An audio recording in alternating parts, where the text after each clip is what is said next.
అయితే ఇప్పుడు నబీల్ గురించి అందరూ బయట మాట్లాడుకుంటుంది ఏంటంటే, బాగా ఆడుతున్నాడు. ఇప్పుడు మెగా చీఫ్‌కి క్లాన్ అయ్యాడు. టాప్ 5 కంటెస్టెంట్ అని మాట్లాడుతున్నాడు. ఒక రకంగా చెప్పాలంటే మీరన్నారు ఇందాక నేను ఎందుకు సపోర్ట్ చేస్తానంటే, వాళ్ళందరూ ఇప్పుడిప్పుడే చూడాలనుకుంటున్నారు వితౌట్ సపోర్ట్ అని చెప్పి. సో మీ దగ్గర నుంచి చూసిన తర్వాత ఎలా అనిపించింది నబీల్ ఆట?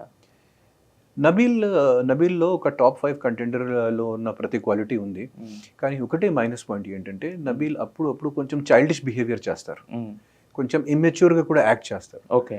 సో నేను ఉన్న కాలం వరకు నేను నబీల్‌కి చాలా కంట్రోల్ కూడా చేశాను చాలా చోట్ల.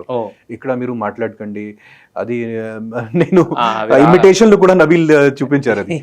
చేయకు డామినేట్ చేస్తుంది నీకు.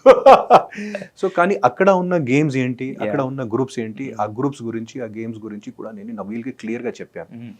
ఇది నా అండర్స్టాండింగ్, నా అవగాహన ప్రకారంగా ఇది నడుస్తుంది, మీరు చాలా జాగ్రత్తగా వెళ్ళాలి. ఎందుకంటే ఇక్కడ ఆల్రెడీ చాలా గ్రూప్లు ఉన్నాయి, మీరు ఒక గ్రూప్కి కూడా పార్ట్ లేదు. సో డెఫినెట్లీ వాళ్ళు ప్రతిసారి మీకు నాకు మణికంఠకి మీద వాళ్ళు ఫైర్ అవుతారు.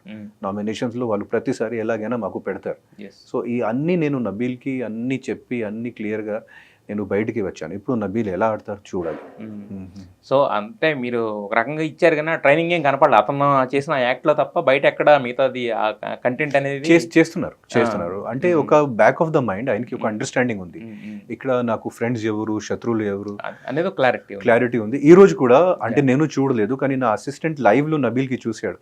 సో మణికంఠతో మాట్లాడినప్పుడు నేను అన్నకి చాలా మిస్ అవుతున్నాను, అన్న నాకు సపోర్ట్ చేసిన వాళ్ళు ఇప్పుడు అన్న వెళ్ళిపోయారు కదా, ఇప్పుడు ఐఎమ్ మిస్సింగ్ హిమ్ అన్నారు. అదే మనం లేనప్పుడు కూడా మన వైబ్ క్రియేట్ అవడం అనేది మనం క్రియేట్ చేసుకునేది. అంటే బిగ్ బాస్కి వెళ్ళడం అనేది ఒక ఎంత ఇంపార్టెంట్ ఒక అచీవ్మెంట్ అయితే, దాని నుంచి 0% నెగిటివిటీతో బయట రావడం అనేది it's more than a trophy, winnowing a trophy.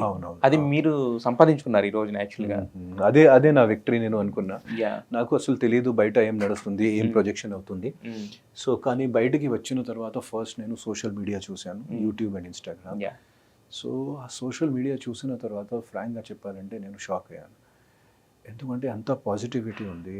అంటే సో అదే నా విక్టరీ, అదే నా whatever you know it is my big achievement. ఎందుకంటే ఒక యాక్టర్కి టూ థింగ్స్ చాలా ఇంపార్టెంట్ అండి. ఒకటి రెస్పెక్ట్, డిగ్నిటీ అండ్ మిస్టీక్ అంటే కొంచెం మిస్టరీ ఉండాలి ఎప్పుడైనా.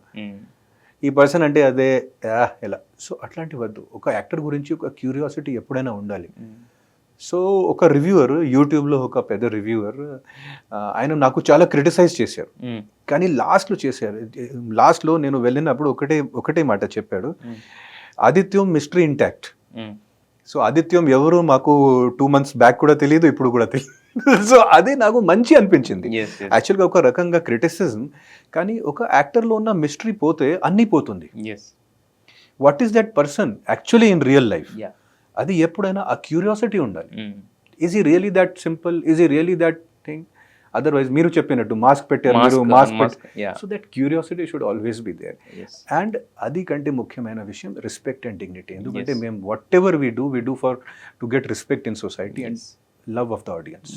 సో డెఫినెట్లీ ఇంతకుముందు మీరు చెప్పుకున్నట్టుగానే ఇప్పుడు ఇది just a beginning of your second innings అనుకుంటే కనుక ఇది జస్ట్ ఏ బిగినింగ్. నేను చాలా నాకు హ్యాపీనెస్ ఉంది.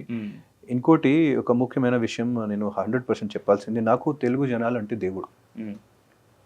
ఎందుకంటే ఒక బయట నుంచి వచ్చిన అబ్బాయికి వాళ్ళు ఎంత ప్రేమ అన్నీ చూపించేసి ఒక ఫిల్మ్ కెరియర్, ఒక సినిమా కెరియర్, ఒక సినిమా హీరో కూడా వాళ్ళే సపోర్ట్ చేస్తున్నారు.